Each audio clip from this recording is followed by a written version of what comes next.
Hey everybody, I'm Mona Shroff and I'm the author of my debut, Then Now Always, and my latest release earlier this year, Then There Was You.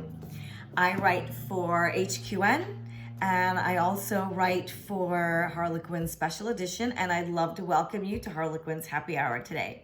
My first special edition book is coming out in February of 2022, and it is the beginning of a series that I have started called Once Upon a Wedding. And that one is a forced proximity, fake marriage, takes place over the course of 5 days of an Indian wedding. And I hope you definitely check that out. I did recently have a cover reveal for the stateside version as well as the UK version, and those covers are gorgeous. The art department did a fabulous job, and I'm super, super excited about all of that. So today we're gonna do holiday crafting, and the holiday we're gonna do is Diwali. So Diwali is the Hindu festival of lights, and it's basically celebrating the conquering of light over dark, good over evil. And as such, we celebrate by decorating our homes with lots of light and lots of color. We make a ton of food, we get together with family and friends, we get dressed up, and the whole thing. So Diwali actually this year lands on November 5th. And as I said, it's 5 days. There's the November 4th, I'm sorry, is Diwali. The 5th is actually the New Year. And we have different things that we do each night. But in preparation for that, there's a lot of cooking that happens, a lot of snacks that's being made, a lot of food that's being made, and a lot of decoration that's going on. So the decoration that I'm gonna work with you on today is called Rangoli. And we're also gonna make some little diyas for our candle holders to put lights around our home. So the diyas that we have, we're not gonna make exactly quite these, because these are sort of more of authentic diyas, and they're made from, I believe they're actually made from mati, which is clay, and then baked and colored into these beautiful designs and things. And they more or less work like this. You put a little tea candle in there and light it. And these tea candles are painted for Diwali, and they were found on Etsy, and they're super cute. So you can use that and light a real flame. Or you can also use our fake ones, which you just turn on when you have a battery that works, and put these around the house as well. So the ones that we're gonna work on today are similar to the ones that my children did when they were going to Sunday school. Now my children are grown, but when they used to go to Sunday school for Diwali, they would make these little diya that are made literally out of modeling clay and glue and these little gem things that I will show you later. And all of this that we're working on today is available at your local craft store. I got all this from Michael's, and it was very, very easy to find. So I'm gonna put this right back here. The other decoration that I want to show you and share with you today is called Rangoli. So Rangoli is more or less like a pattern. This is the one that I did prior to starting this video. And it's sort of a decoration that we put in the front door of our house or even outside on the stoop. And today I did do one in chalk outside on my stoop in colored chalk. That took about 10 or 15 minutes. It's super fun for the kids to do as well.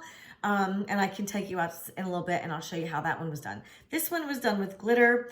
People with super talent use powders like colored rice flour or sand, and if you ever have a chance to see it, it's beautiful to watch it being done, and it's a beautiful, beautiful piece of art when it's all through.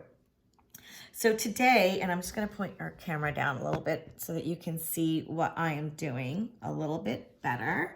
Okay, so today we're working here with just a little bit of foam board, which I found also at Michael's, which is bendable. I cut it into more or less a square shape because I like a square shape, but feel free to keep it as a rectangle. I did some smaller ones to practice, so you can do like this shape. You can also do like this kind of a shape, whatever suits your creativity. I actually find this kind of creative act very soothing, and many times I even get book ideas and story ideas. So before we started, I went ahead and I just traced out freehand a very simple flower design. with a few little squigglies, and you can add to it whatever you want. You can put hearts and little dots and things to make it be yours.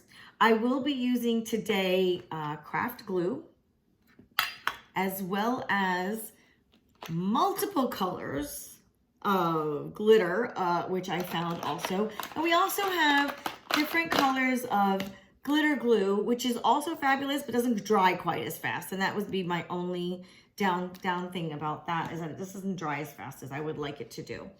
So this craft glue is amazing. So I'm gonna go ahead and just do a few more of my squigglies here just to show you how easy it is. Trust me, if I can do these crafts, I promise you that anybody can. And if I can do it while I'm talking, that's even better. So I do write contemporary romance. I guess these days they're calling it diverse, but I write about Indian characters and non-Indian characters as well. But I do write mostly about Indian characters, and there's, you know, our world is diverse. And so I do put our Indian holidays in there. So in Then Now Always, which as I mentioned was my debut, we do have a Diwali scene because we hit Diwali. It's actually one of my favorite scenes, mostly because, you know, it's tense. My book is a second chances. So you've got our two main characters in there. You've got his fiance there. You've got Diwali. You've got the music. You've got the clothes and the food. You've got, you know, all these kinds of little different things going on in there. And I just really love being able to incorporate parts of the culture that I grew up with into my books. When I was growing up here in the 70s and 80s, you know, it wasn't really something that I came across. So I love being able to put it out there and for everybody to see, so that people can see themselves or maybe learn a little something new. So I'm just gonna tap off the glue, and as you can see now I have squiggles all around. I'm not overly concerned with these little pieces of glitter that stick to the board that comes off pretty easily if you really need it to. But this is how I kind of like it. I like the extra glitter. I love the extra glitter. It's who doesn't want a little extra bling and a little bit of shine when they're celebrating something, you know? So as I said, I'm starting a series with Special Edition. And that comes out in February, and I'm super excited about that. That takes place, as I mentioned, over the course of 5 days of an Indian wedding. So no Diwali in that one. My current work in progress does have a little bit of Diwali in there, and that one is my chef and my pastry chef, and that one comes out later in the year, 2022, and that is the second book in my special edition series.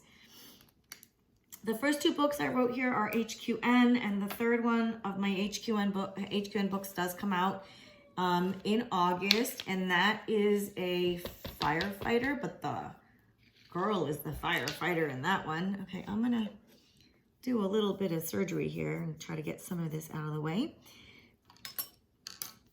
And I do believe there's some Diwali scenes in that one as well. So the glitter does tend to stick to the foam. I think a good tap on whatever surface you're working on helps to get rid of it. But as you can see, I've got a little bit of a pattern going, and when I have time, we can go in and finish it up.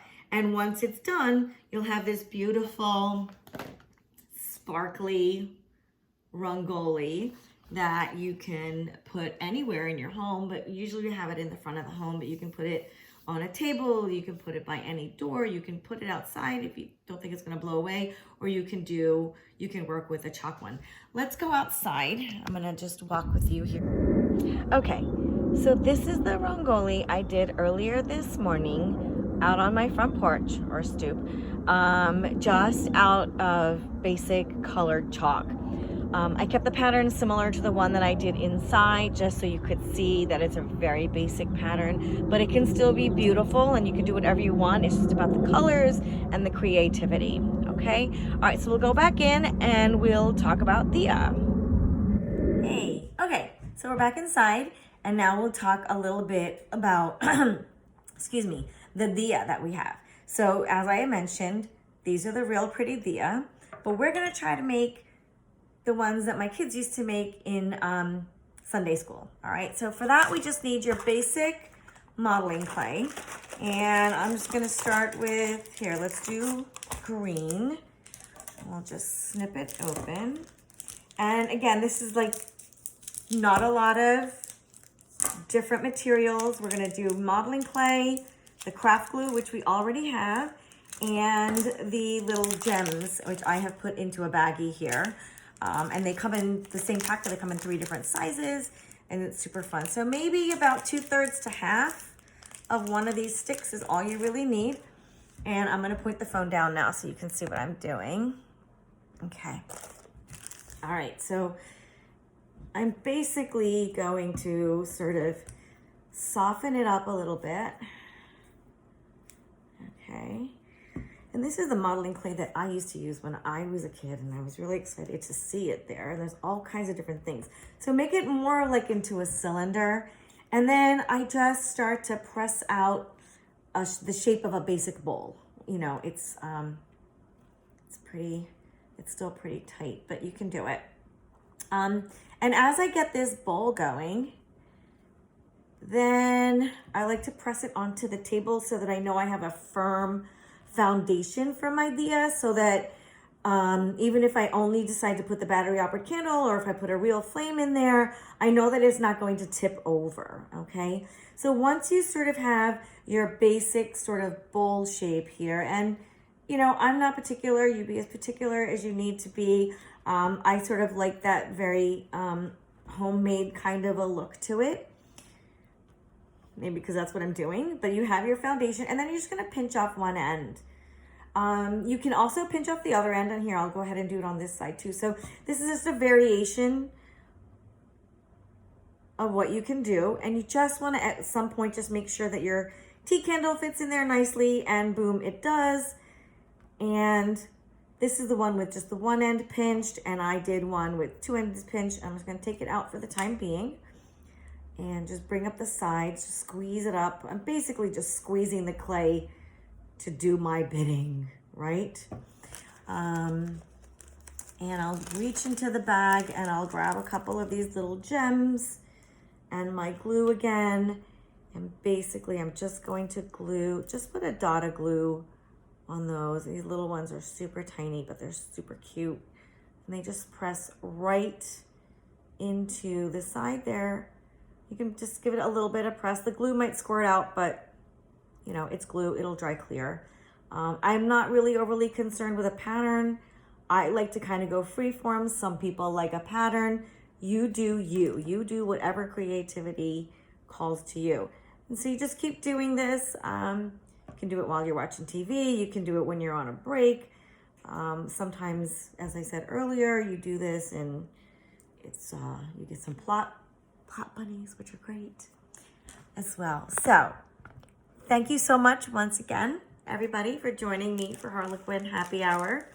We did a little bit of Diwali decoration. We learned how to do some rangoli, and we did a little diya to add a little bit of light into our lives. So I appreciate you joining me so I could share a little bit of Diwali with you. Have a happy Diwali and have a great evening. Take care. Bye.